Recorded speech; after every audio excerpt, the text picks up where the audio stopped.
I pledge allegiance to the flag of the United States of America and to the republic for which it stands, one nation, under God, indivisible, with liberty and justice for all.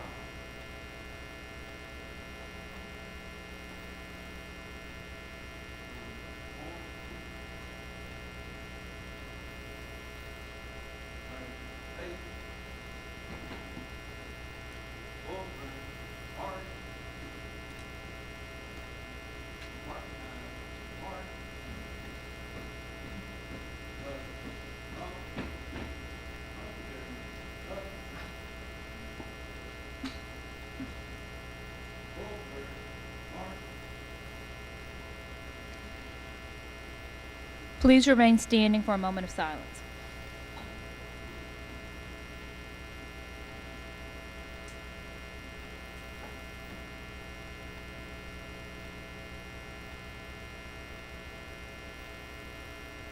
You may be seated.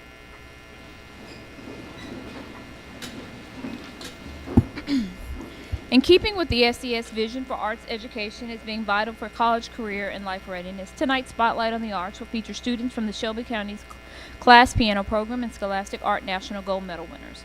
First, the Class Piano Program, celebrating its 88th year of operation in the district, is a tuition-based group instruction program that serves 19 schools with after-school group piano instruction beginning in the second grade.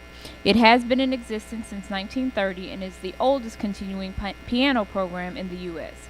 This year's Class Piano All-City 2018 concert with the theme Around the World, 88 Years, 88 Keys, will be held at 7 p.m. April 12th at Colonial Middle School. And as always, is free of charge and open to the public.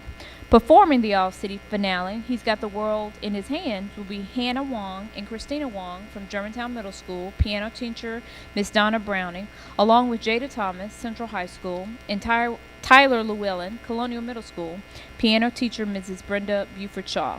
Additional pre-meeting music performed by Julie Donaway, White Station High School, also a student at Miss Shaw. Please enjoy The Whole World. He's Got the Whole World in His Hands.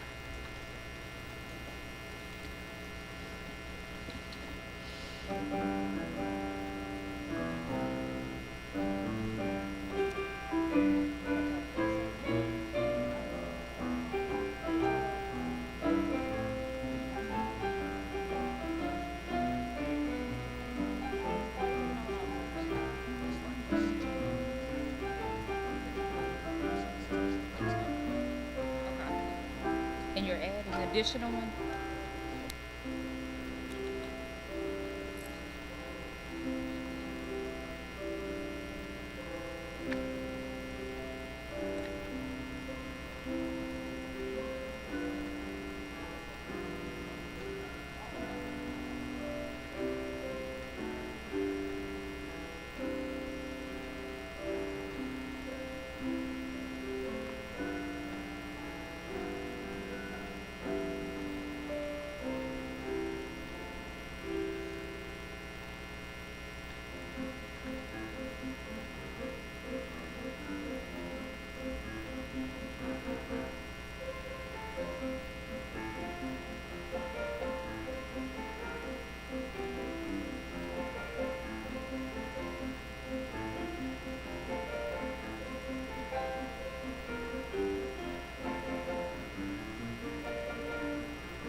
Thank you to the students and teachers of the Shelby County Schools piano program.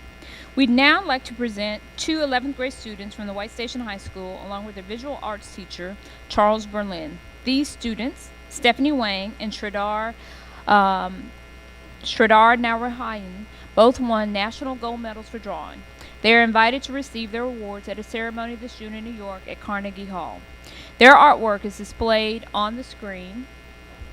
We'll take a moment to make sure that that happens.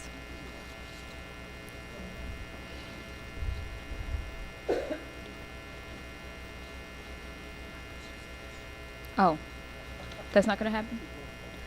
All right. Congratulations to these two talented artists and their art teacher. If they are present here tonight, if you could come forward.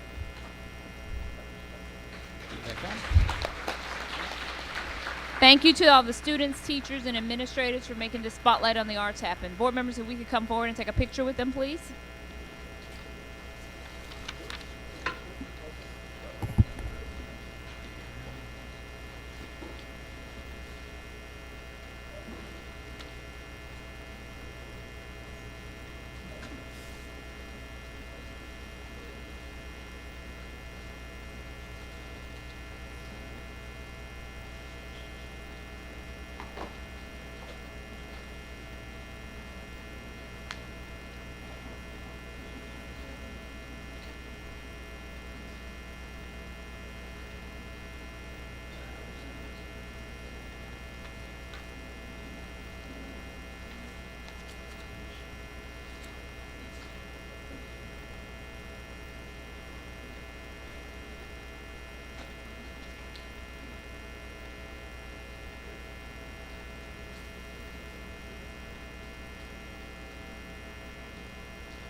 All right, and we now will be able to recognize this evening accomplishments of our students and educators. Tonight's special recognition will be a little different from previous recognitions. I will read all of the recognized groups and their accomplishments together. Then the board members will take pictures with every group. Ms. Anthony will call those groups forward to take their photo. Our first group tonight is the Colonial Middle School girls basketball team.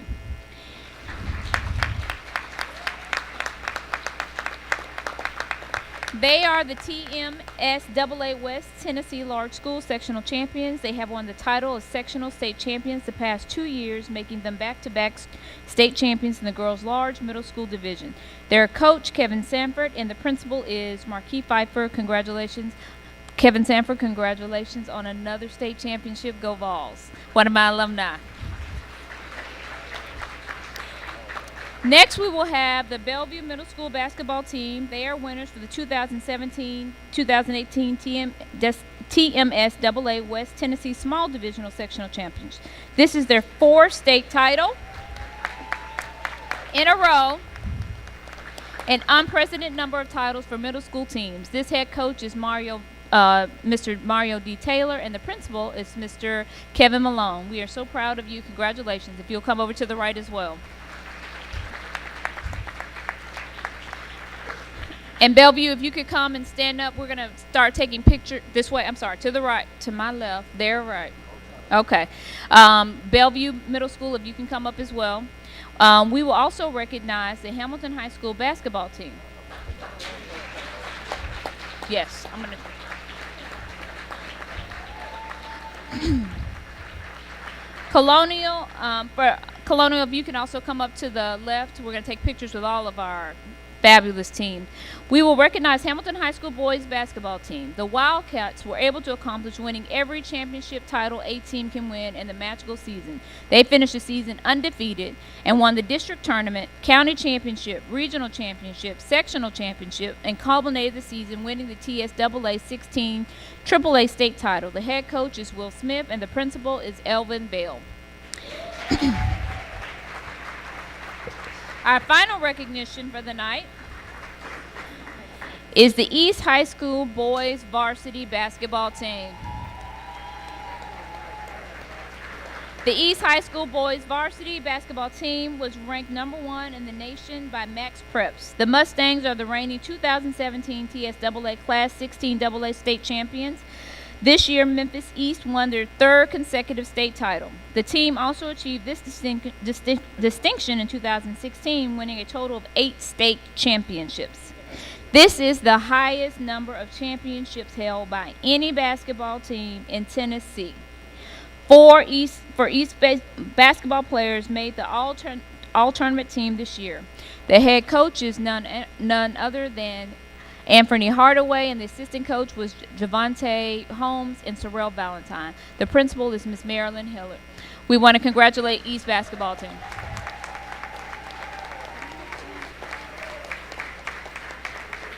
And last but not least, I want to also, in recognition of Women's History Month, we have the Whitehaven Girls cheerleading team. They competed. Woohoo! Girl power. They competed in the 2018 NCAA National Championship in Florida. They competed against high schools from across the country in the game day and advanced to non-tumbling divisions. The team won first place in the medium high school game day timeout division and also won second place in the overall advanced non-tumbling division. The head coach is Wynette Flowers, and the principal is Dr. Vincent J. Hunter. So we'll have Colonial up first, and then we'll take subsequent pictures. Board members, if you could join me for pictures, please.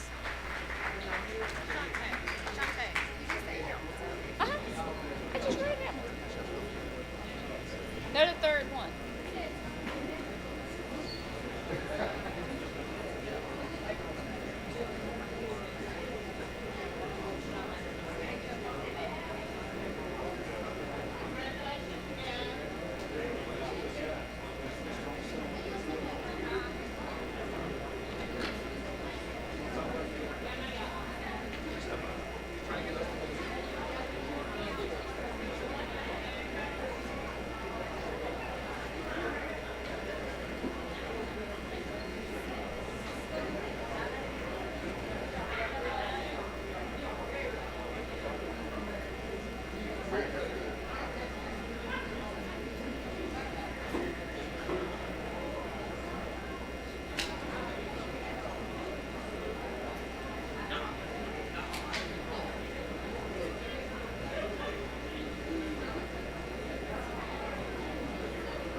that's coming up.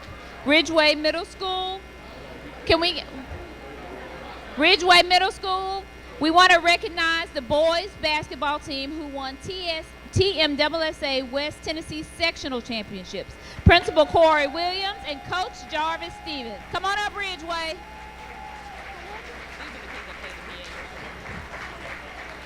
We'll do them right after.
Okay, was that it? Public comments are now? Or no, the vendor agenda. Okay, now we're moving to the question of the approval of the agenda. Superintendent, are there any amendments to the agenda?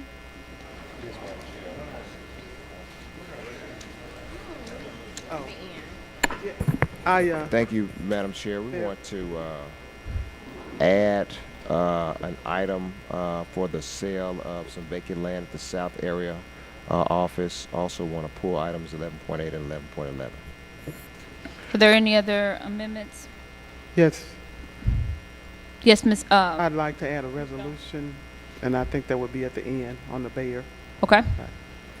We're adding a resolution from Board Member Jones. On Bayer. Mm-hmm. Are there any other amendments?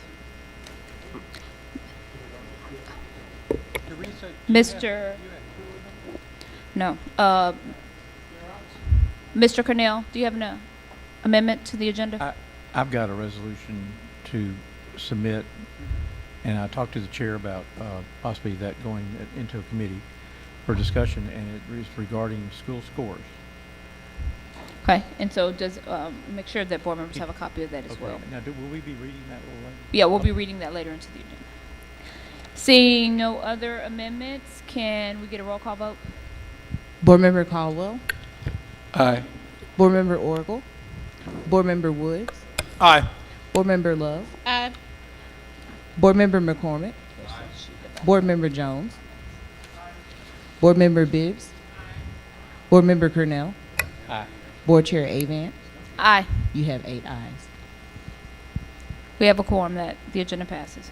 We're moving on to public comment.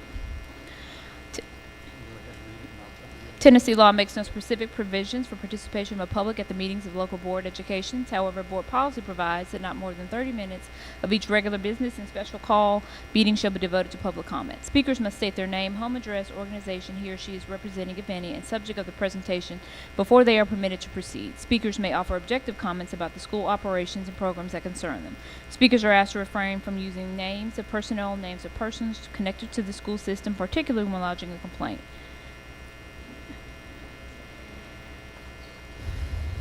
Speakers will not be permitted to engage in gossip, make defamatory comments, or use abusive or vulgar language. The chairman shall have the authority to terminate the remarks of any individual who is disruptive or does not adhere to board rules. The timer projected on the screen to your right, directly behind the board, will turn yellow 30 seconds when 30 seconds are remaining. When you hear 2 bells, your time has expired.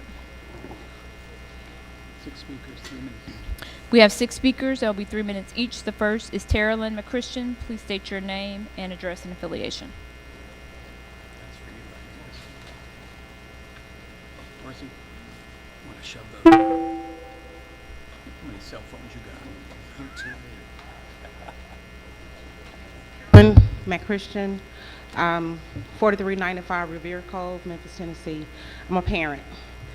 I would like to speak as a parent on behalf of a gifted second grader about the purchasing of new science curriculum. Currently, the textbook my daughter and her classmates are using is 10 years old. Needless to say, I'm excited that the standards have changed and have changed for the better. The current textbook does not support the cognitive shifts for the new standards. For example, next year, the 3rd grade students will be asked to explain natural hazards and then design feasible solutions. For this is a partial ask for the current 5th grade. Without purchasing a new curriculum that supports the shifts, and students will not be able to implement and show their understanding of science on the new 10-ready science assessment. By purchasing a new curriculum that is all-inclusive, the classrooms will become a richer environment where authentic learning takes place. Through specific science exploration, our teachers are then able to set our students on a more successful learning path for them to understand and engage with the world around them. As you ponder whether or not to purchase a curriculum for science, I want you to think of your family members and mine who are in the classroom lacking the proper and up-to-date curriculum program that will help ensure our students are able to be college and career ready. Thank you.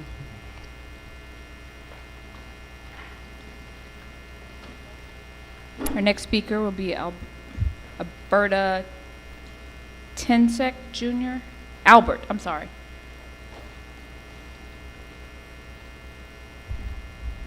Albert. Going once, twice. Okay, we're going to move on to Charles Scott, then Tequila Rucker, and then Lisa Jorgensen.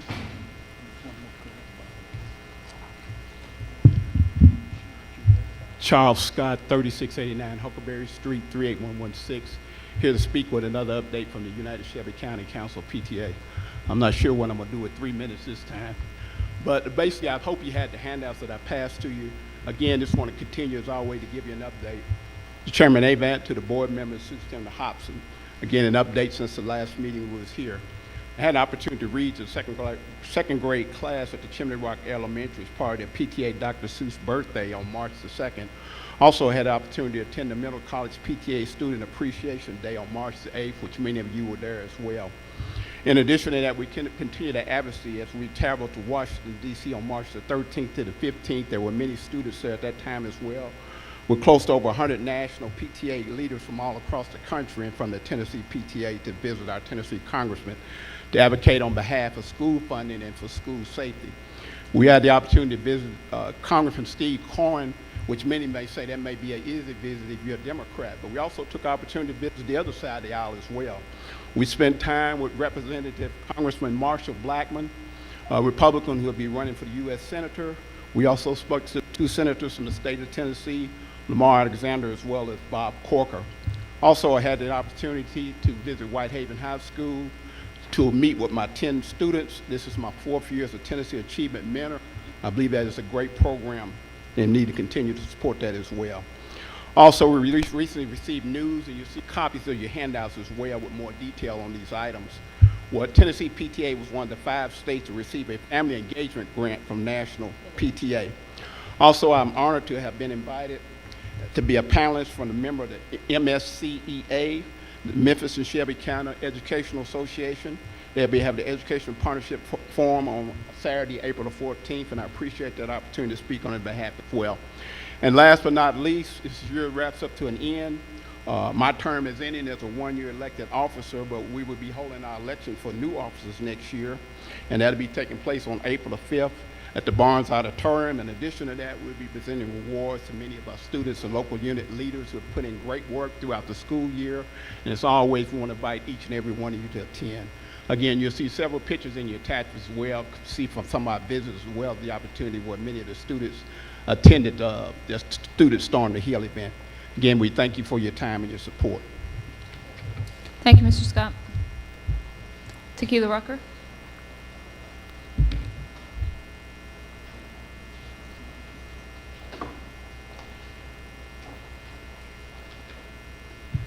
Good evening, Tequila Rucker, President of the United Education Association. I just want to say thank you to the superintendent for being a progressive superintendent. Last week we had the teacher town hall, and we've received great feedback from teachers about the candid conversations that was had, and many teachers are looking forward to more meetings or collaborations such as that. I also want to thank you for making the decision to give the living wages, raising it to $15 for our ESPs, and just thank you, and we look forward to working with you. Lisa Jorgensen. Lisa Jorgensen, 743 Beasley, Memphis, Tennessee. Classroom teacher and United Education Association, with a thank you for leveling up the wages. The United Education Association has been here at this podium many times over the last couple of years, reminding you of the SCS school-based employees that have been making less than a living wage of $15 per hour. We are so glad, thank you, that you are hearing and seeing and rectifying the problem. Thank you, and I know that many hourly employees working hard and looking forward to the pay raise implementation.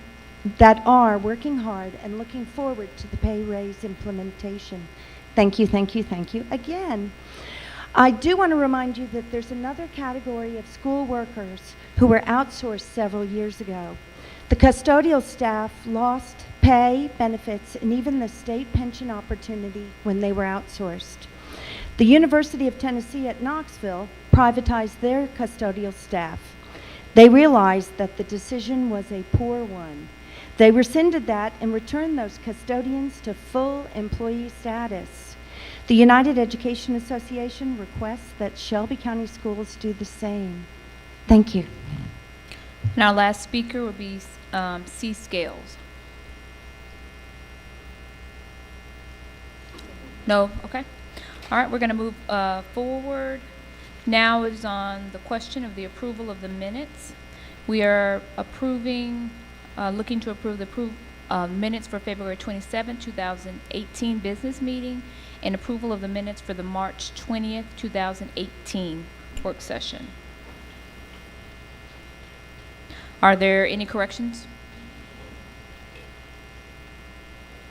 There being no, I'm sorry, Mr. Caldwell? I turned mine off. No correction, okay. There being no corrections, we're ready for a roll call vote.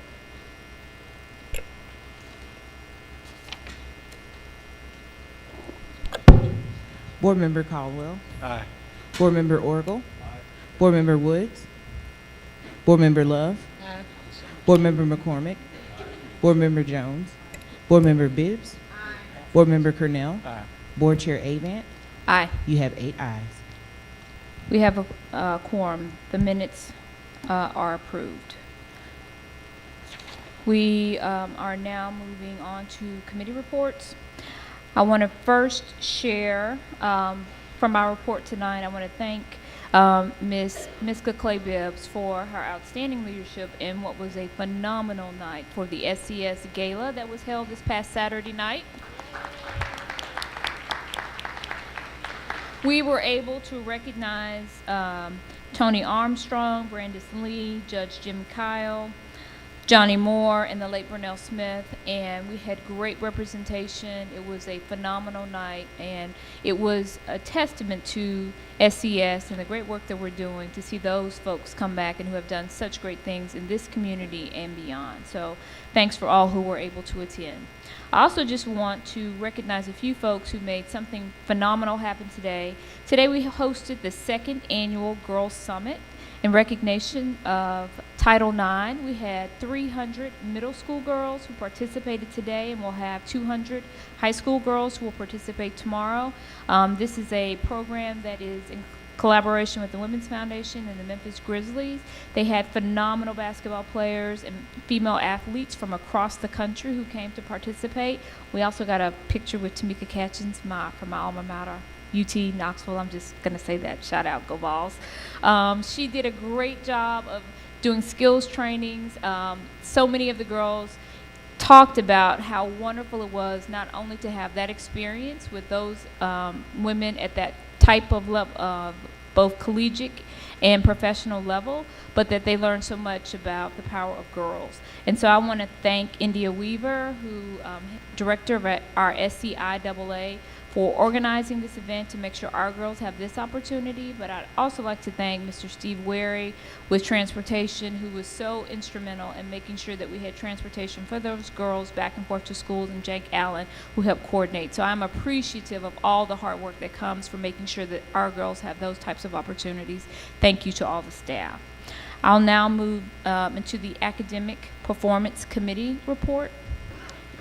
Ms. Bibbs? Thank you, Chair. So I'm going to take a point of privilege to just say a little bit more about the gala on Saturday night. I just want to make it a point to extend the sincerest gratitude to the communications team, Chief Powers, and everyone at the TCC, Stephanie Everson, John Best, and the whole team, because without their help, that event wouldn't be possible.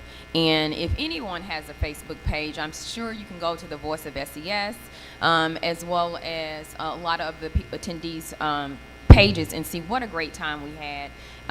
Thankful for the superintendent for understanding the vision and the mission of that event and making sure that we move it forward. We had a great time. I also want to extend a thank you to Larry Springfield and Devin Butler, better known as Devin Steele, who were our guest entertainment that night, because they're also graduates of SCS. And that was our theme the whole night. We spent a lot of time talking about being SCS proud, and through that event is what we showed. On the academic front, we've had actually 2 meetings, and one was around expeditionary learning, high school ELA, and RTI. One also tackled charter renewal policy, which I'll have an update in that when I do my IBO report. Thank you. Moving on to Audit, Budget, Finance, and Committee report. We had a meeting Monday, March the 19th, and discussed mainly ESSA and a little bit about student-based budgeting, so we could see the impact and make sure that we're approving the right things to align with that. Thank you, Mr. Caldwell. Capital Needs and Facilities report. No report this time. Evaluation Committee report. I wish we had a report, but our meeting has been rescheduled till tomorrow morning at 10 o'clock. So hopefully next meeting I'll have a report. Awesome. Community Outreach and Engagement Committee report. Thank you, Chair. We did not have a meeting this month, but I do want to remind the board members that we will have a meeting April the 10th to go over the parent and community engagement process. Also, I do want to let the listening public know that on Thursday, March 29th, the Memphis Police Department, they will have a Memphis Girls Rock event at World Overcomers Church. This is an invitation to the public. The time will be from 8:30 to 1:30. We also have some of the staff, and I know Board Member Bibbs will also have sit on the panel to have a discussion. What we have found out from the Memphis Police Department that some of the crime has come from a lot of our females, and so what they're doing is trying to put things in place to let our girls know how important they are and that violence is not the way. Thank you, Chair. Internal Board Operations Committee report. Thank you, Chair. So we actually met today before a board meeting, and it was part 2 of the charter renewal policy, which essentially turned into we will have a part 3, and we will continue on having conversations, making sure that we bring something hopefully within the next 30 days to the board around voting on. Legislative Advocacy Committee report. Thank you, Chair. As we all know, the calendar year for our state bills is coming to an end. It will end, I believe, in April. So once the calendar year has ended, we will have a final report from Tony to let us know what bills we were successful with and what we need to work on next year. I also want to let my fellow board members know that we are going to begin our legislative agenda in June. This will give us ample opportunity so that we can know, so we can submit our bills and make sure that we have the support that we need so that our representatives can know and understand what needs to be done. So if you have anything any bills or any ideas dealing with the legislative agenda, you can go ahead and start thinking about it because we're going to start rolling in June. Thank you. Thank you, Ms. Love. Procurement Committee. Thank you, Madam Chair. We had a meeting last Tuesday, and the 2 significant items were the disparity study, progress on that. I think we determined that we needed an updated timeline, so they're going to bring that back to us next month at the meeting in terms of so we can know where we are with progress on that and building that program.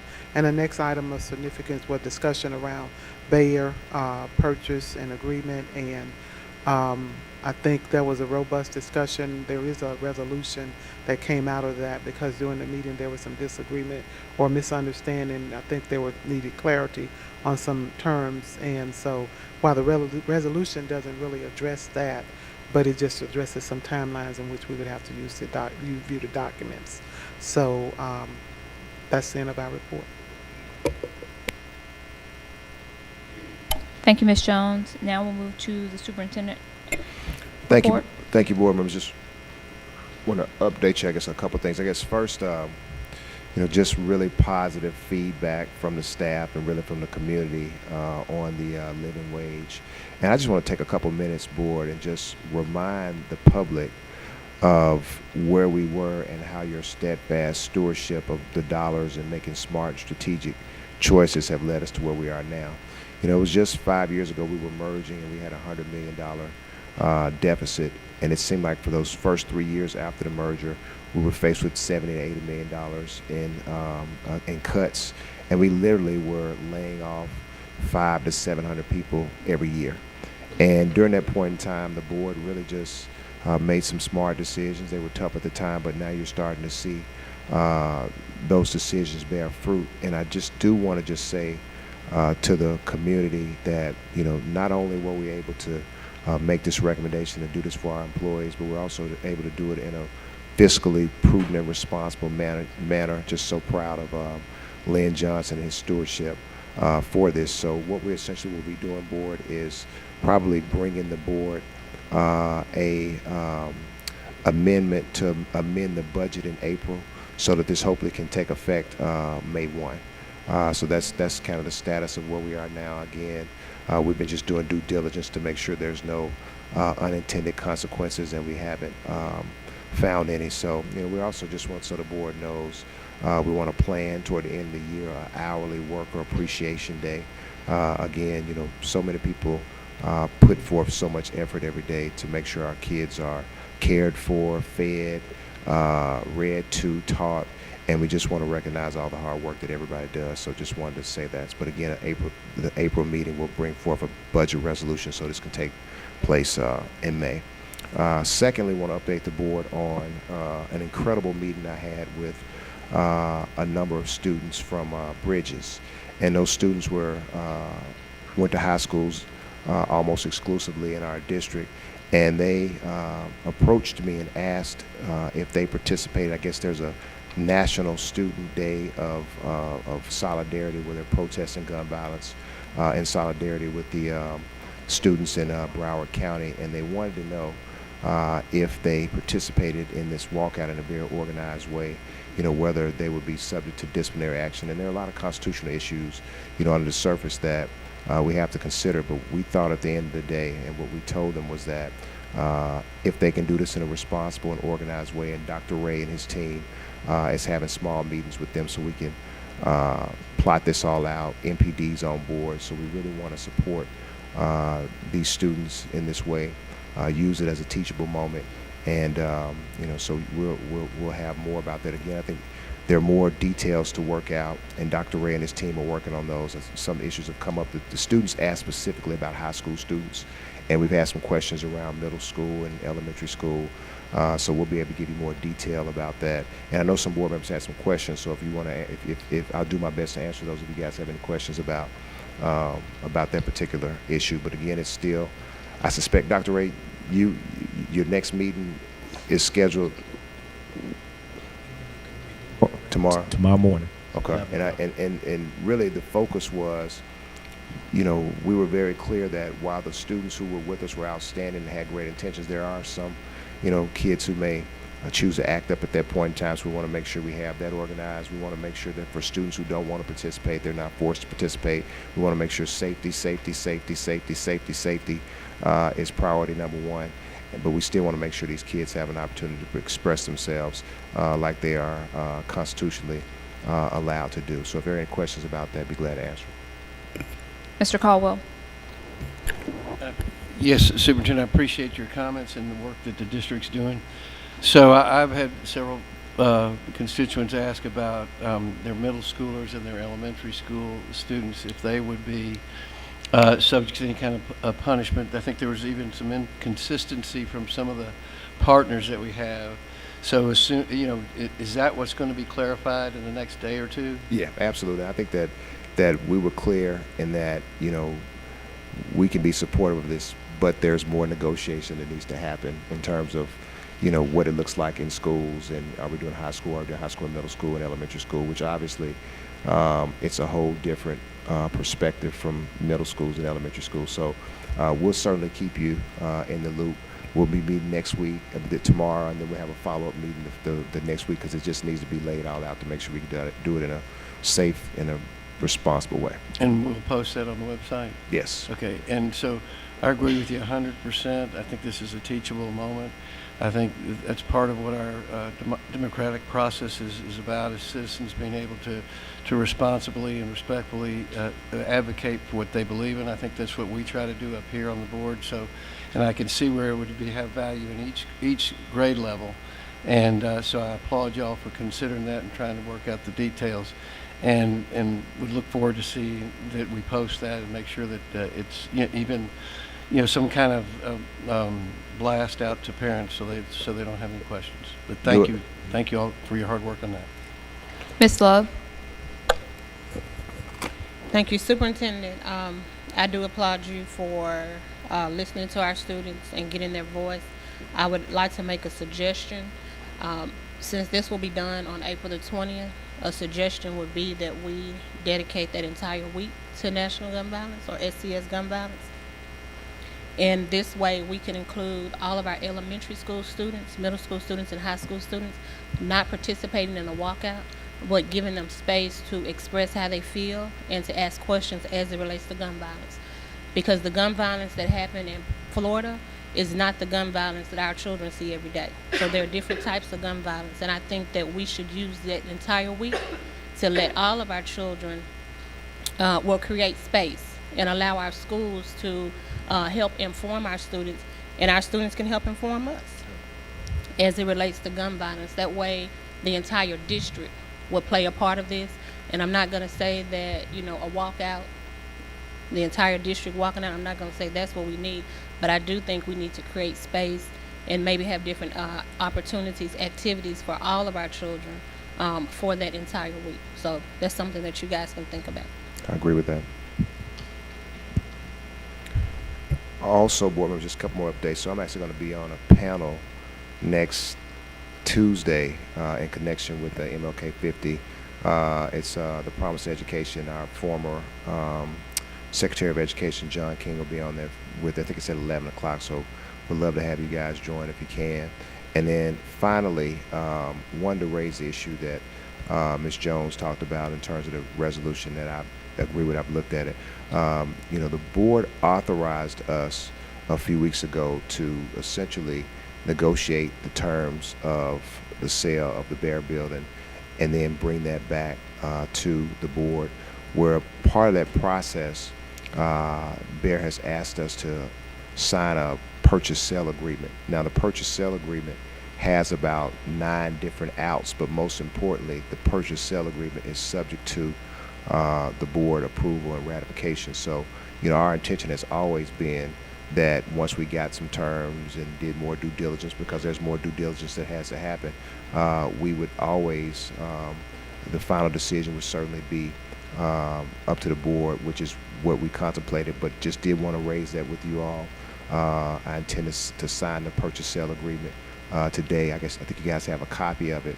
And, you know, I think, again, we got about 9 different outs, including the board has to approve. I think with Ms. Jones's resolution, it just enhances that and just spells out clearly some different things that maybe we hadn't thought about that I actually agree with. So just want to let you guys know about the PSA, and I guess if you have any questions about that, I'll be glad to answer them.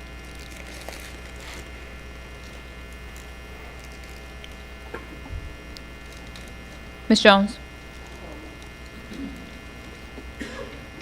Mr. Superintendent, that basically is the essence of what the resolution says. Based on my questions and questions from other board members, we wanted to make sure that there was ample time to really review documents as we get them. And one of the things that I'm concerned about is today I have a document that I'm just trying to read, that's going to be signed, and not having really time to go over it. But if the resolution is, there's no objection that we'll have time on the back end to go over all of these documents, then I'm not opposed to proceeding at this point. But I don't want us to enter into this with something a few days to look at. It's too important, the amount of money and then concerns from the board members. So the only thing I would say is that in signing this agreement, probably the resolution, if it passed, needs to be attached so the seller knows that we need all of those regardless of these time frames. Yeah. We need 30 days to review. Okay. All right.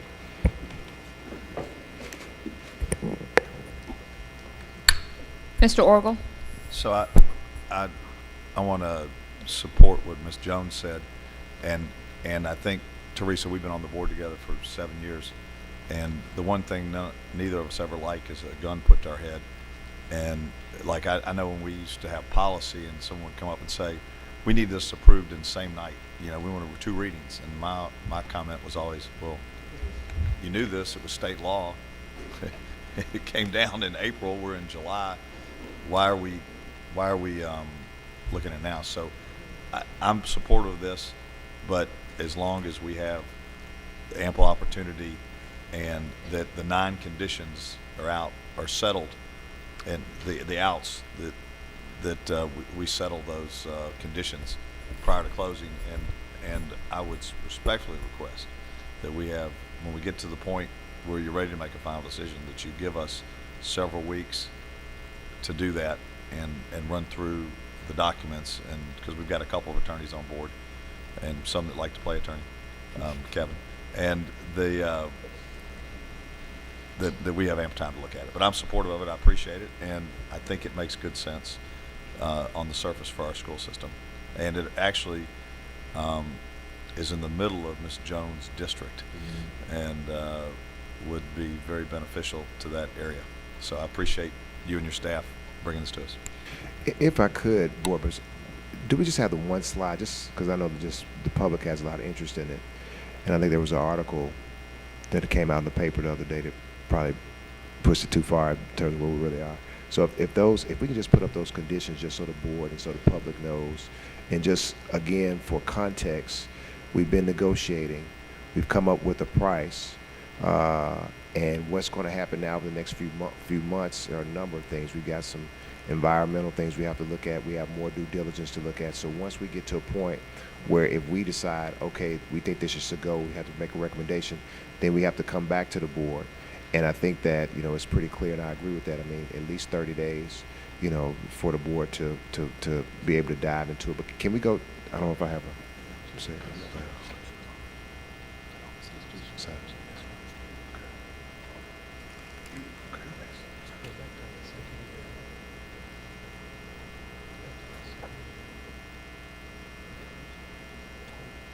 So these are the closing conditions.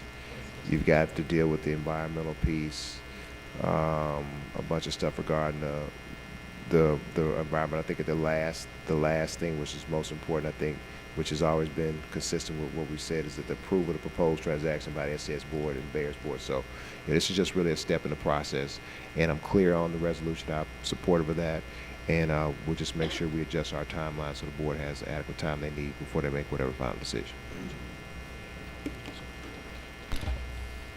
Mr. Woods. Thank you, Madam Chair. We were in a committee meeting earlier, and I had a chance to once again see Board Member Jones speak very passionately about wanting due diligence and time when weighing in on any issue. So I wanted to just speak in support of this resolution, primarily because this is true to form, how she always is, from the standpoint of wanting due process prior to making such a substantial decision. Superintendent, you and your team have done a great job. I do believe that from an efficiency standpoint, consolidating our administration is going to be good for kids, not only financially, but it's a lot better going upstairs to deal with an issue than driving out to Grays Creek. So we start thinking about how spread out our district is and the inefficiencies that it creates for our families, our students, and primarily just the quality for your employees. But I just wanted to commend not only the administration, but Board Member Jones and her resolution that this continued to be a very thoughtful process prior to voting on it. Thank you. Seeing no additional lights, I just want to add, Superintendent, I do think that, I'm sorry. Well, one more additional light, Ms. Caldwell. And I had the same trouble when I was up there. It's the glare or something. I agree with both Board Member Jones and Board Member Woods, and I think it would be beneficial for employees. I know that when we want to approve things, we always ask, some of the questions we ask are what were the alternatives?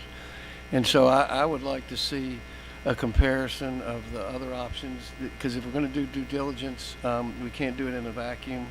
So I would just like to know that, what other options were considered or what will be considered, so that we are sure that we're making the right decision. I'm leaning that way, but I just think we need to make sure this is a long-time investment, probably the longest investment we'll ever make other than a school building. And we do that kind of research about where to put the schools and how many seats to put in there. So I just think we need to, I haven't seen anything at this juncture that addresses that, and I think that would be the framework for a really robust discussion and really fulfilling our due diligence obligations. Ms. Bibbs. Thank you, Chair. So after hearing, or rather reading the resolution that Board Member Jones did, and I will say that I do echo what Board Member Caldwell is saying about through the presentation, understanding what are the real options, because I think we are making a decision on something that will live long past us. So I think let's be real clear before we move forward on anything that we have looked at every opportunity of what change looks like before we say yay or nay. I would love to see that. Thank you. Mr. Orwell. This has not a question or support of it, but just a little bit of symbolism as MLK 50 approaches the next week. The building, I always call it, Superintendent, I always call it the Plow Building, not the Bear Building. because it was Plow Drug Company, Shearing Plow Drug Company, Merck, Bear, and there may have been another name in there, and there were probably 3,000 to 4,000 employees in the building there, and a lot of Memphians over time worked there and lived in that neighborhood that had a lot of other great industrial companies. But an interesting fact, I don't know if it'll ever come out this week, was when the sanitation workers struck, and if y'all remember, we walked through the building, there's a timeline of what got made, St. Joseph's, little baby aspirin, other things. There's a great timeline in there of what happened at that facility. But the philanthropist who started Plow was Abe Plow, and he's been deceased for 25, 30 years. Scott used to work for his family foundation and his wonderful daughter.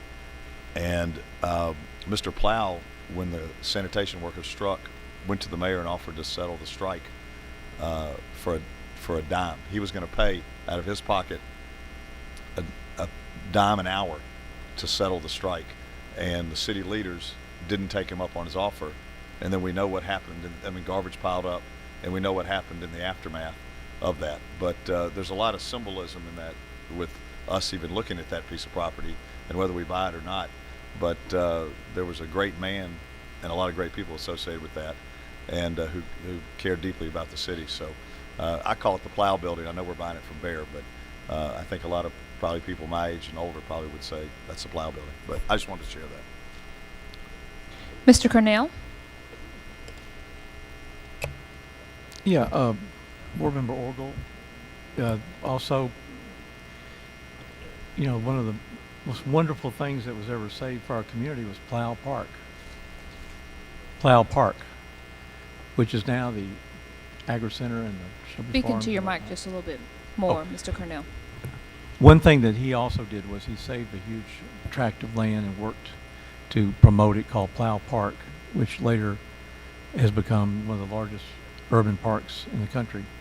But I wanted to add to my, I'm going to support the resolution, but I'm also looking down the line. I would like to see the environmental reports, and also I'd like to make sure that this building, it looks very sturdy, can withstand a tornado or an earthquake. Not withstand, but at least be earthquake resistant, because as Homeland Security calls it, this would be sort of a critical structure that is needed by our community in the event of a disaster. So I would like to see what our engineers say about whether or not that building would withstand or at least resist an expected earthquake.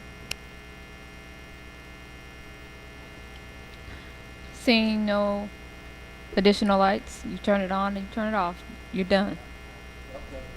Okay. Madam Chair, then Ms. Jones? I don't know if this is procedurally appropriate, but then, given the comments, could we move the resolution to the consent agenda? I support that. Right. Okay, so we're coming up to the consent agenda, and we can, if we want to add that we're still in the superintendent's report, but definitely if there are no objections. Ms. Love? This doesn't have anything to do with this, the Bear building, but nothing to do with. But we are aware that April 20th, that's what the 16th begins the week of testing, right? So when we talk about that was one of the issues that we trying to work through. That's one. Yeah. Okay. Yeah. Thank you, principals, for texting me that. So, Superintendent, I just want to echo that I think it's the job of this board to do its due diligence. And with us, notwithstanding that we don't have the environmental reports or other things, that it is imperative for us to have all of those documents before we can move forward with having a decision about how we want to purchase or not purchase this building. And so I do want to just reiterate to board members that we have the ability to also have our council to review some of these documents. So Mr. Morris looks like he'll be busy over the next few weeks as the superintendent and his staff prepare some information that we can also have time to review and ask questions at our leisure. So I also support this resolution. Mr. Cornell? Are we going to put that burden on Mr. Morris? We are. Well, that may be the first time Bear actually caused a headache.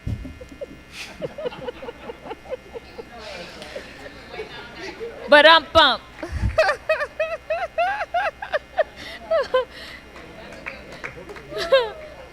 All right, we're going to move on to the consent agenda.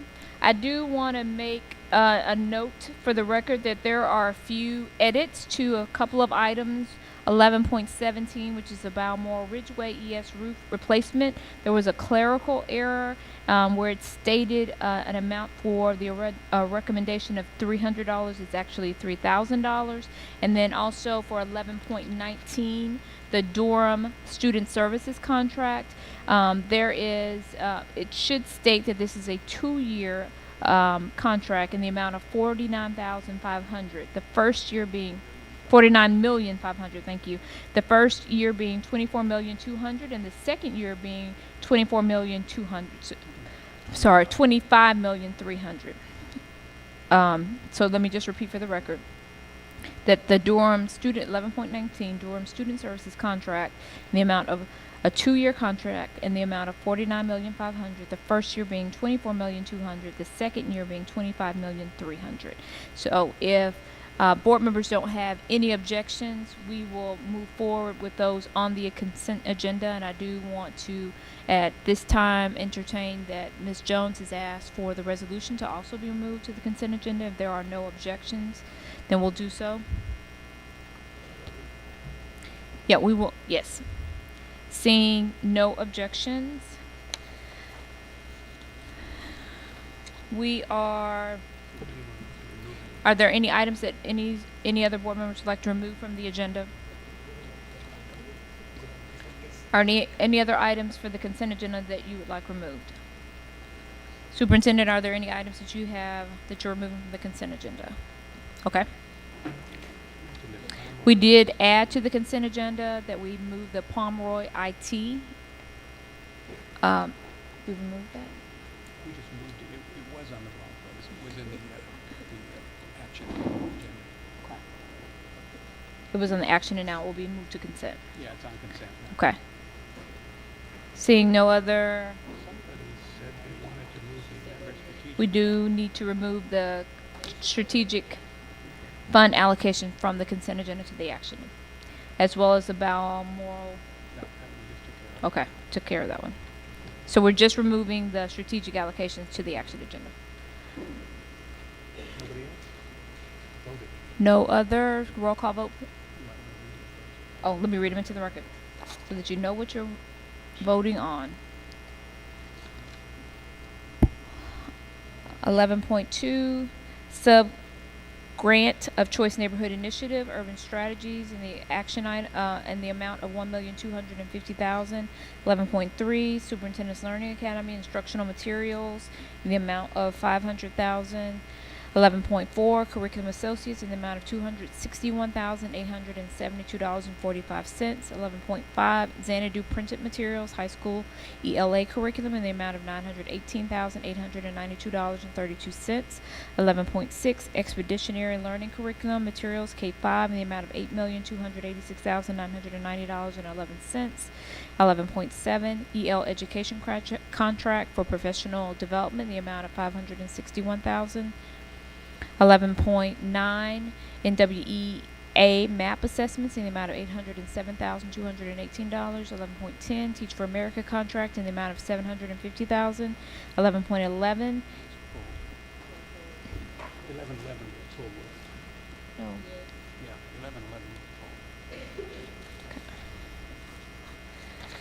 1111. 11.12, miscellaneous 2017-2018 SY miscellaneous cafeteria supplies in the amount of $264,266.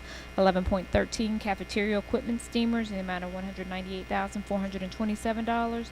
11.14, nutritional services in the amount automatic heat seal lidding machine in the amount of $222,789.82.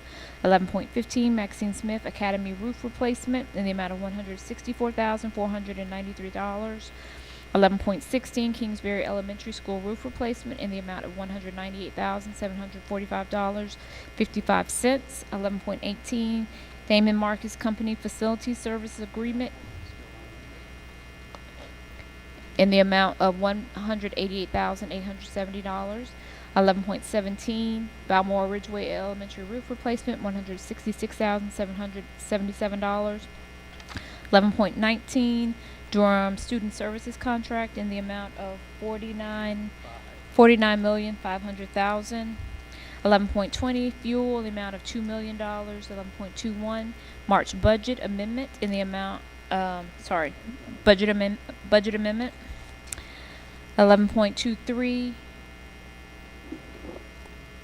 Pomeroy IT in the amount of $100,337.57. 12.2, nope, that's it. And Ms. Jones's, And the resolution for Bayer. Would you like to read that into the record?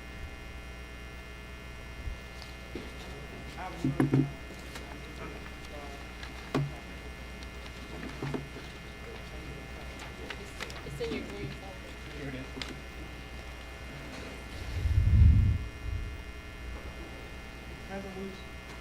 Resolution requiring the Board of Education's review of Bayer property agreement prior to closing.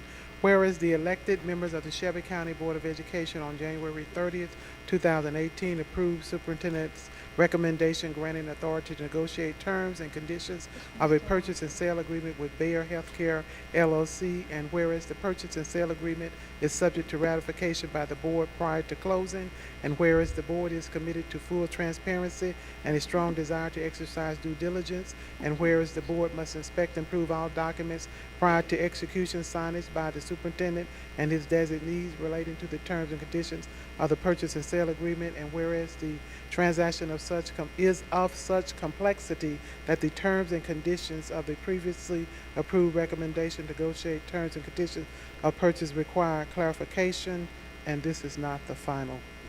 This is not the final. This is the first draft. I'm sorry, Madam Chair. This is not the final version. Do you have the green folder? Version I have. It may be, but I'm thinking it's not.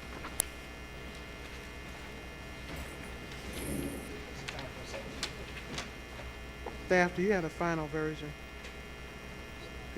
Just a minute. We had about 3 different versions, and I want to make sure that I'm reading the right one. You want to make sure we're approving the one you want. I think it's shorter. Here you go.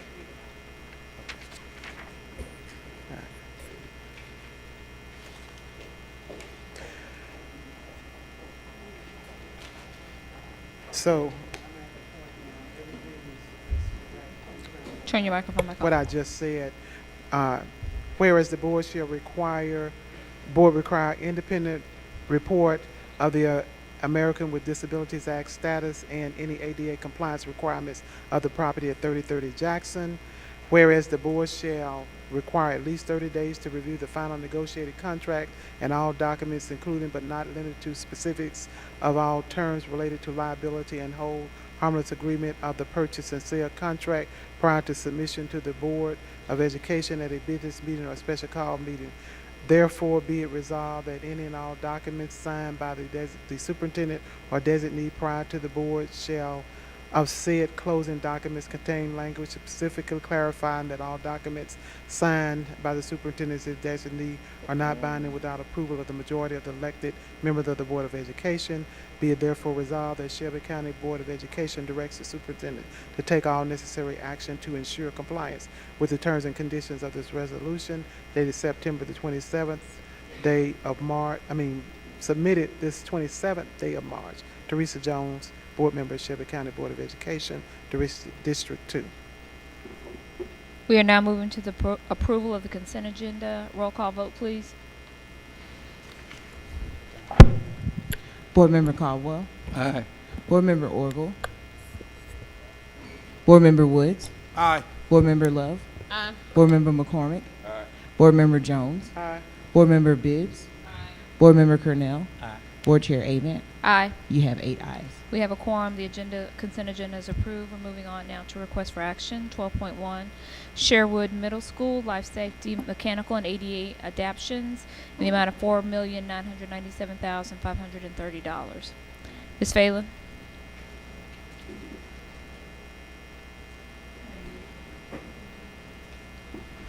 Yes. The amended recommendation is contract price. The contractor agrees to perform all of the work described in Article 4 for the total lump sum of $4,997,530 and $0, which consists of base bid of $4,326,300 and $0. SCBE will also pay contractor $30,600 and $0 for the cost performance bond for the project. Owner will maintain a contingency of $432,600 and $0, an allowance not to exceed $208,000 and $0. It's exhausting.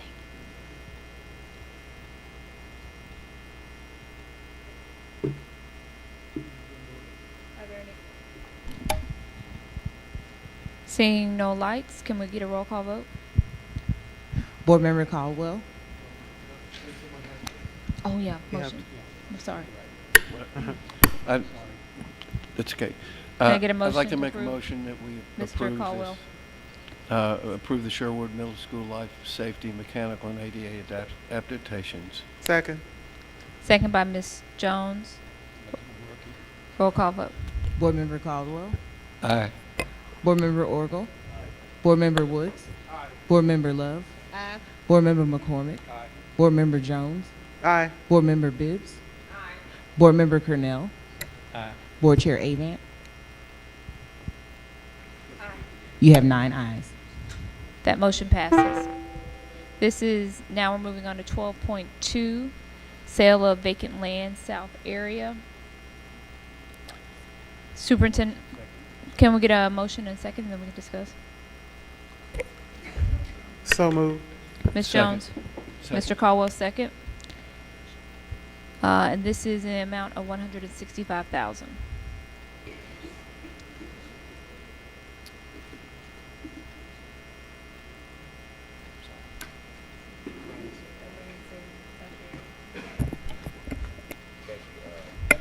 Ms. Phelan, the South area office, Lansing.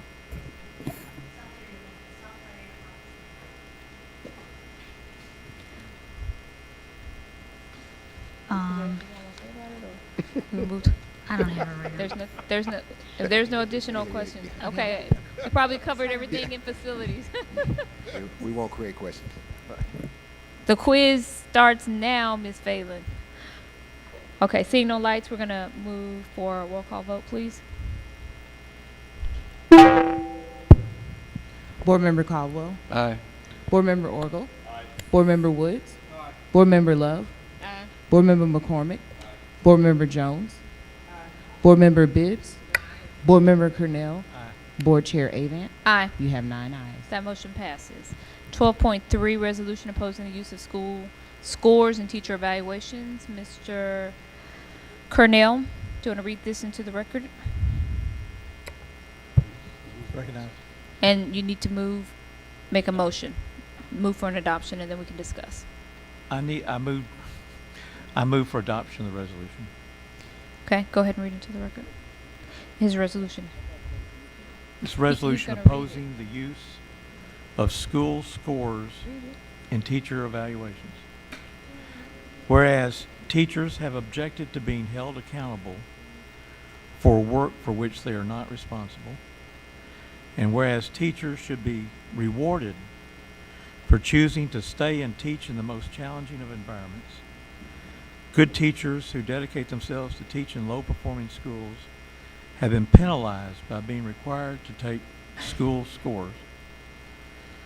And whereas teachers are financially penalized for working with the most distressed student populations, and whereas the current system is unfair, demoralizing, and subsequently a disincentive to get and keep our most capable and dedicated teachers where they are most needed, and whereas it is wrong for a dedicated, trained professional to be subject to such a collectivist policy, therefore be it resolved that school scores will not be used to evaluate anyone except members of the administrative team, and be it further resolved that the definition of school score is any score within the school that cannot be wholly attributed to an individual being evaluated. And I would like to talk to the chair about sending this to committee and seeing where the state comes in and where we come in and what we are doing with salaries and whatnot. So, Is there a second? Second. Okay. Is there, you have a point you want to make, Mr. what do we Cornell? do? Go ahead. So do I, You were elaborating. We needed to have a second before you could start discussing it. Go ahead. okay, so, Madam Chair, would you like to send this to a committee? I think so. There's a lot of implications with our state statute that has assessments as the teacher evaluations as a part of the TIM score that they receive, and I think that we have to do some more due diligence on our part. So my recommendation to you, Mr. Cornell, would be to send this to the Academic Review Committee. And if I may, I think it's good that we look at that and delineate what is state responsibility and what is ours. Because I do know the state will let us spend our money for salaries in different ways, and so I think we should look at that. We have a couple of comments. Mr. Caldwell. There are a lot of things within that resolution that I agree with, and I do think I do have concerns that we're aligned with what state law says, and just maybe some wording issues. But the gist of it, and what you're trying to accomplish, I think is good. Ms. Love. Oh, I had my light on to make a motion to send it to committee. I would like to make a motion to send this resolution to committee for further discussion. What is the second? Second by Ms. Bibbs. I did want to also make a point. Mr. Cornell understood the passion behind the resolution. I do think that there are some things that we have to look at, definitely with state law, but understanding quite clearly that many of our teachers are rated on a scale that doesn't really reflect sometimes the actual effort. And I think this was part of a great discussion that we had in our academic retreat on Friday, and Dr. Griffin can attain to that there's a lot of effort that's being made by our teachers that isn't reflected in the evaluation at this time. So understand the intent behind it. So the motion before us is a recommendation to send this resolution to committee. Can I get a roll call vote for that? Board Member Caldwell. Aye. Board Member Orgel. Aye. Board Member Woods. Aye. Board Member Love. Aye. Board Member McCormick. Aye. Board Member Jones. Aye. Board Member Bibbs. Aye. Board Member Cornell. Aye. Board Chair Avant. Aye. You have 9 ayes. That motion passes. Now we have 12.4, resolution approving the SCS board member strategic allocations, and I'm going to read those into the record. We have Vice Chair Love is allocating $5,500 to E.E. Jeter K-8 school. Woodstock Middle is receiving $5,000. Delano Optional School is receiving $14,000 for a total of $24,500. Board Member Caldwell is allocating Idlewild Elementary $1,400. And so it be resolved that I need a motion to approve the strategic board school fund allocations. Motion. Motion by Ms. Second. Love, second by Mr. Caldwell. Mr. Orgel. Whoever made this suggestion last year, the budget was brilliant. I don't remember which board member would all take credit If for it it. was brilliant, I'll take it. Gotcha. Yeah. Is that an oxymoron, Kevin? No. So anyway, but I wanted a little bit of clarity because today's the 27th day, somewhere in there, of March. So we all have schools with needs, and some of us have used the funds, some of us not used the funds. And I want to make sure, because our principals and our teachers come up with things. I saw something great on there. It was a beautification at Idlewild, I think. $1,500, $1,495. Do we have, and do our schools have to spend this by a certain amount? I need some clarity because there was some ambiguity this week, and I think it sent some of our schools into shock. So I just want Lynn. I mean, and I thought so then can we clearly and emphatically state Yeah. that Yeah. that we've made the decision to get this money to our schools, and that they have the latitude to spend it. So yeah, Chief Phelan and I have both shared throughout the district kind of our year-end spending plan or closure of when we have to spend. And I would say that the most important thing that the schools need to do is make sure that they're obligating the funds, so encumbering the funds. And that's part of the board policy where, especially for the larger projects, if you're putting on a PO and a requisition, and we have dates for that before the end of the school year, those funds will roll over until they complete those projects. Like in capital projects, like if Yeah. you're in the middle of starting a school, Yeah. and the school takes 3 months longer, but it goes into the next budget year, that doesn't mean that we stop construction and the funds That's go right. away. So the key, and I think we can make sure we're clear on that, is that they need to make sure that they're encumbering the funds, putting on the requisition, and putting on the PO. And then over the summer, if these projects are still continuing, then we'll worry about the spending regarding that. Because I will tell you, and I bet you I get 8 other people that agree on this one, that if one of the principals in my district, or like I gave some money to one of Teresa's schools, called me and said, we clawed that money back and we don't have it now, that might call for a special call board meeting. And so I don't think that's the intent. Gotcha. And we've been working with Aisha, has done an incredible job of actually monitoring. She's done a great job. Yeah, I agree. Of like the requisitions of whether they're have pre-encumbrance and encumbrance. So we're going to review that list and compare it with all that's been approved, and make sure that principals are doing that. Because our parents, our teachers, and our administrators within the schools, and the principals in most cases, have been deeply involved with the 9 board members on this process. Yep. And they've sold this to their constituency that, hey, we're getting this improvement, we're getting this cleanup, we're getting this computer program, we're doing all this. So I just want to make sure that we don't try to claw back any money from them, because they might not understand our rules sometimes. And I want to make Yep. sure that they're covered, because they've worked hard. Board Member Oracle, I want as much money to go to our schools as possible. So I am not looking to claw back a dime. Gotcha. Okay, thanks. Board Member Love. Nope. She knows you she knows you about to cause trouble. So go first. No, I'm just joking. Madam Chair, it's your meeting, so Yeah, I just called Ms. Love. Oh. My only question was, Superintendent, will this be an investment for our next school year budget?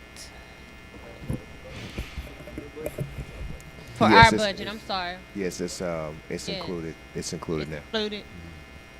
Okay. But, Lynn, you're not answering. So I think the way that we have it laid out, Ms. Love, we have a balanced budget. We're going to share with you guys a balanced budget, and we have the investments, then the detailed investments, and the ones we really recommend. I'm thinking it's part of the recommendation. That's exactly right. Okay. And thank you for that, because we know $125,000, it's a lot. But I know that if we receive these additional funds next year, we'll be able to do more for our schools. So thank you. No. Mr. Woods. Thank you, Madam Chair. So I do understand, Lynn, the reasoning from a fiscal standpoint, making sure that those funds are obligated in order from if we're going to go to a county commission, making that a possible ask, we want to make sure that the dollars we're putting out there are actually getting used. And again, each one of those become mini projects that you all are having to manage. And so I'm also mindful of that. I know it's, you guys do it with a smile, but I know it's creating an additional workload for you and your team. So we appreciate how you guys have helped us manage that process. My comment to you, using this opportunity, really was an IT issue that has come about. I know we're going to be meeting this week, but as board members make these investments, if it is a technology investment, if it is equipment, let's be thinking about the repair costs or the additional costs down the line. because we don't want to be looking at an investment that we made 2 years, something breaks, and we say, well, we didn't budget for that cost of that cost of keeping the upkeep of that particular investment. So we're seeing that in some small IT issues at some of our schools where community partners have made investments, they followed protocol, they've bought off of our vendor list, and now we're saying that, well, unfortunately, we don't have the money built into the budget to make that repair. And so I think that sends the wrong message for people that are giving money to our schools, and we just need to make sure that we're baking that into our overall budget. Maybe call it stuff breaks, and make sure you have a bucket of dollars to pull from to fix those things that break. Yeah, and I'll definitely partner with our CIO in terms of that. For sure, if there's any equipment that are benefiting kids, I think it goes beyond just a budget issue. We need to just make sure it happens. Mr. Caldwell. So I guess this is a product of being married 36 years, but I'll put it this way. I don't want you guys to take this the wrong way, but the resolution that we approved to do this money suggested that we have it all put in by the end of March. And so we may need to change the resolution, but I think rather than talk to the administration, maybe we need to follow through on what we're supposed to do in a timely manner. Ms. Bibbs. Ms. Bibbs. So, a couple things. I think Chris just touched on what I was going to ask regarding timeline, because I know that a good number of us have just a few dollars left, and then some probably are still making final decisions on a larger amount. But what do we need to do regarding next steps so we can make sure, because the resolution did say by the end of March, so that we will be in compliance with our own resolution. And the next step will be as well sending us a clear list of how the funds can be spent, because I think schools are asking for a wide array of things. So when you're saying that there were some no's I was saying, and then there were some yeses I was saying, and I would go back to Aisha regarding asking, send me the list, and we just never got a list. And I think in order for us to make the best decision around these dollars is give us a list so we can be informed around making those decisions, as well as a timeline for the next couple of months so that we are in compliance with these funds. So go ahead, Mr. Johnson. So we can definitely be clear in terms of how the funds are being used. I guess given that this was kind of the first year, there were not only financial considerations to consider, but also legal considerations in terms of the use of the funds. Along with that, we can definitely map out the dates as well. We realized that this was somewhat off to a slower start than we would have liked, and we take responsibility for that, which is why we have been a little bit lenient in terms of the going past the resolution. So, Superintendent, I think in light of, I know that there are still a couple of schools that are finalizing, at least in my district, there are a couple of schools that are finalizing their projects, and so I would like to ask the board if we could by 2/3 vote, we could move to have the resolution extended until June 30th, so that we know that those encumbrances will also be taken into consideration if we are saying that schools can spend that money up until the end of the school year. Is that May or is that June?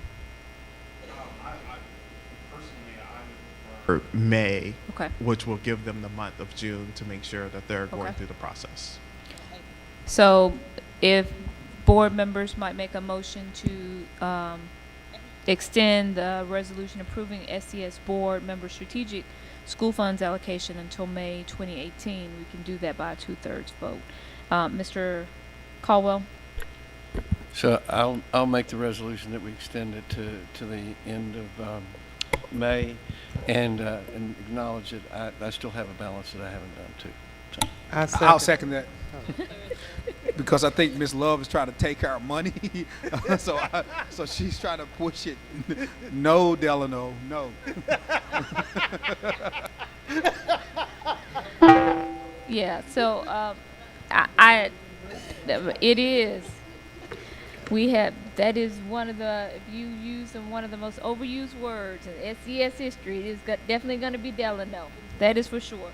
So do we need to do a roll call vote? You do. Roll call. Oh, let me just add one other thing. That I appreciate the time and energy and commitment that Mr. Johnson and that Aisha has put into this process. Ms. Goins has put into this process.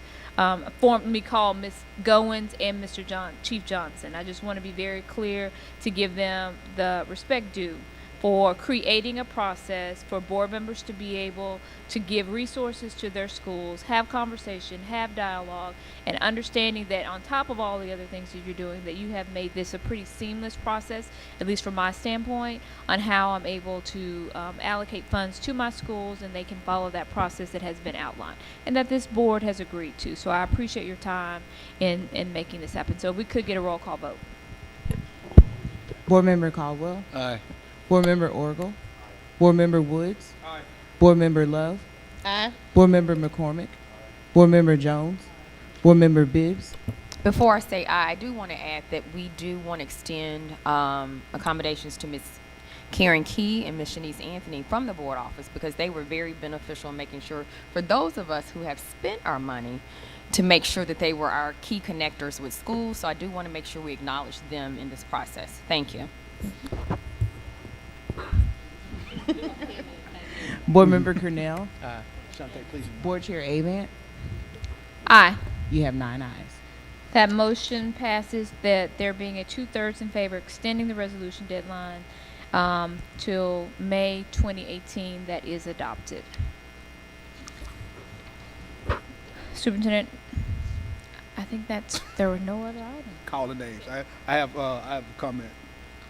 Mr. Woods. Thank you, Madam Chair. I stepped out for just a minute. My daughter had a softball game across the street, Superintendent. So we did win 13-0, by the way. Go Maxine Smith Steam Academy. But while I was out, I was listening to it on 88.5. But did we talk about the gala from this past Saturday? Did we mention that? I just wanted to make sure I give a shout out to the staff for a great job well done. So I missed that comment. So it can't hurt to thank you guys. And I was part of the cleanup crew. I got pictures to prove it. So thank you guys for taking my picture for the 5 minutes there. All right. But anyway, I just want to make sure I gave a shout out for you guys. Thank you. Okay, Mr. Cornell. Okay, so as a last note, I just want to remind all of our listening audience that registration is now open for the 18-19 school year. I have completed my registration for my daughter. Want to make sure that folks are doing that. And it is very easy. The SNAP code really transfers all your information and then allows you to register for the Superintendent Summer Learning Academy. So we really want to thank the staff for making that a pretty seamless process. I encourage all parents, please try to get your students registered before the school year is out. Yes, Ms. Anthony. To clarify for the record, did the board vote to extend the board allocations to May 31st? Or, well, if they did, has the board voted to approve the allocations for March? Oh, we both. There was an extending of that, and there was a vote. But do we need to do a roll call vote for the approval of the March? Yes, ma'am. Let's do that. So can I get a motion to approve the March 2018 allocations? Motion. A second by Mr. Caldwell. Roll call vote. Board Member Caldwell. Aye. Board Member Orgel. Board Member Woods. Great catch. Aye. Board Member Love. Aye. Board Member McCormick. Board Member Jones. Board Member Bibbs. Board Member Cornell. Does this include Aisha's processing fee? Yes. Aye. Board Chair Avant. Aye. That motion passes. So no other items. This meeting is adjourned. Y'all remember May is May? May is May. May is May. They should have did it for April. Because everybody's not going to turn their stuff in for May. You're not getting our money. I'm going to be late, and I'm going to still spend my money in my district. Tomorrow? I mean Thursday. Sorry, Thursday. I'll text it to you. Okay. Kevin. Look what time it is. What did I tell you, Kevin? It costs him money when he doesn't get to stay till 10 o'clock. I got a 2-hour minimum. What did I tell you? I'm good. Shante, you did a